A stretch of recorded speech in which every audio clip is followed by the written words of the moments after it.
What's going on, everybody? Nick Daniels here, coming on July, man, yet again. You pencil pushers, you thumb twisters, you wheelie whackers, you weed tuggers. And here we go, man. We're reading another online date fail story, so let's just get right into it. Good God. Why are we still here? Just to suffer. We're reading a story from 9 years ago, yet again, from 9 years ago. From Rayleigh 5. I was going to say Raelius. Good God. The worst. So, traded numbers with a guy. Don't even know what dating app we're talking about. Doesn't matter. We texted back and forth for a week. Really cool guy, and we had a lot in common. Decided to meet in person. Went to pick him up. Red flag.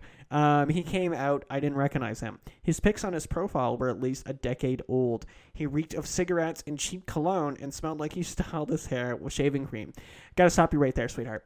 So...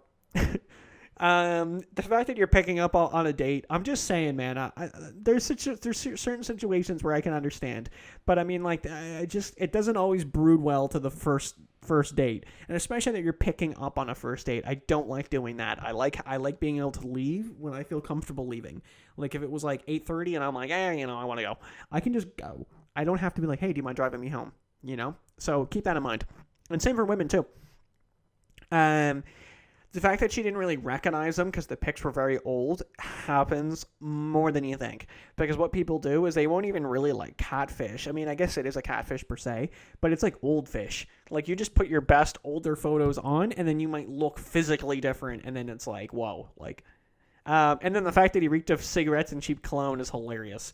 Cheap cologne, though, I get. I have cheap cologne. We drove the short distance to downtown. On the way, he tells me his first two wives were effing crazy. I'm already feeling some dread here. Pretty much rule number one, man. You don't talk about an ex on a first date. We get to the restaurant. He proceeds to order 4 double Crown Royals and drinks them all in 1 hour. Oof. He became very drunk and belligerent. He started screaming and swearing at me while I said nothing. When I got up to go to the bathroom, the girl at the next table followed me in there and asked me if I needed help. That's how loud and abusive he was.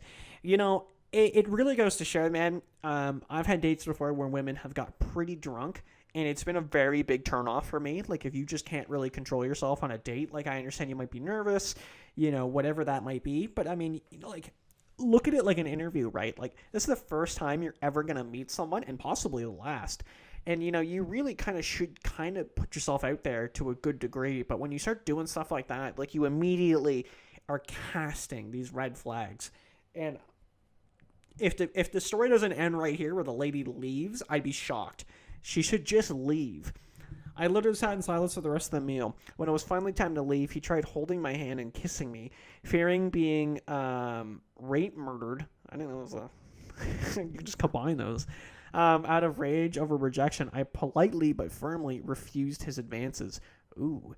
The whole kiss and all that on the first date, I don't actually like doing that on a first date. I know it sounds really bad, but if you get ghosted on a first date, it just makes it a lot easier. It's a second date kind of thing, because then she's interested in you. Okay. Got back to the parking garage and couldn't find my car, like a horrible parody of a Seinfeld episode. That is funny. I'm a big Seinfeld fan. After searching for 20 full minutes, finally found it. I was so grateful and in tears. We took off, and I did 90 on the interstate trying to get his drunk ass back to his place. I'm assuming she was speeding. We pull up, and I say nothing. He leers at me and says seductive. What does that mean, leers? Like leans? And says seductively, so what now, invites me inside. I'm just going to say it right now, man. When you go on a first date and someone invites you inside, they're almost always looking for sex. So I'm hoping she turned that shit down.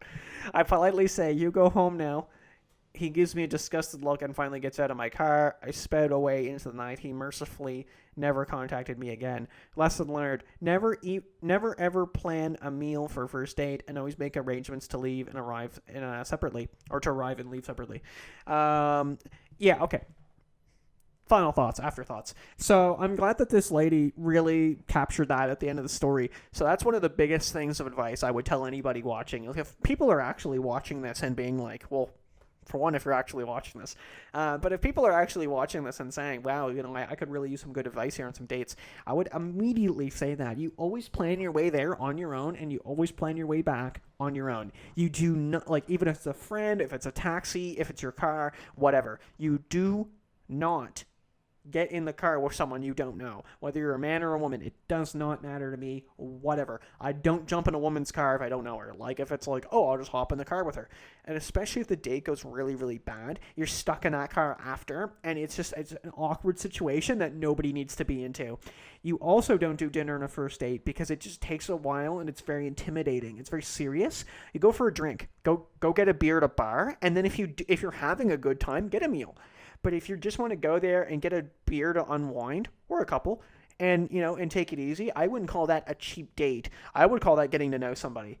And you play it by ear from there. If you did have a good time, you follow it up with that. You follow it up with a dinner. Same as a coffee, right? I know people knock a coffee date. They say coffee's terrible. You spent $4, bro. I mean, I've had women also get pissed off when I try to pay for the coffee. I'm like, okay, it's $2. Whatever.